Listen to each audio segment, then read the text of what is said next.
একটা প্রশ্ন বা পড়া বারবার পড়ে মুখস্থ করতে না পারার পেছনে বিভিন্ন কারণ থাকতে পারে। চিন্তা করবেন না, এটা স্বাভাবিক। কিছু সাধারণ কারণ নিয়ে আলোচনা করা হলো। সম্ভাব্য কারণগুলো হলো মনোযোগের অভাব। যদি পড়ার সময় মনোযোগ অন্যদিকে সরে যায় তাহলে পড়া মনে রাখা কঠিন হয়ে যায়।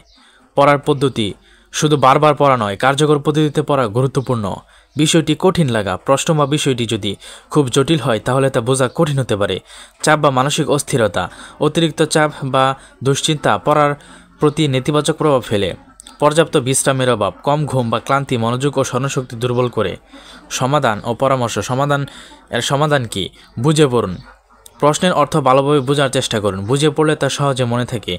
ছোট অংশে বিভক্ত করুন। পুরো প্রশ্নটি একবারে মুখস্থ করার বদলে এটি ছোট ছোট অংশে ভাগ করুন। লিখে অনুশীলন করুন। প্রশ্নটি বারবার লিখে লিখে অনুশীলন করুন। এটা স্মৃতিতে গভীরভাবে প্রথিত হতে সাহায্য করবে।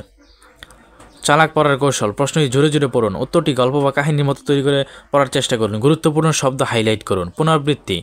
প্রতি ঘন্টা বা নির্দিষ্ট সময় পর পর এটি পড়ুন। পুনরাবৃত্তি করলে স্মৃতি শক্তিশালী হয়। বিরতি নিন। পড়ার মধ্যে ছোট বিরতি নিন যাতে মনে ফ্রেশ থাকে। পরিবেশ পরিবর্তন। যদি একই জায়গায় পড়তে বিরক্ত লাগছে তাহলে পরিবেশ বদলান।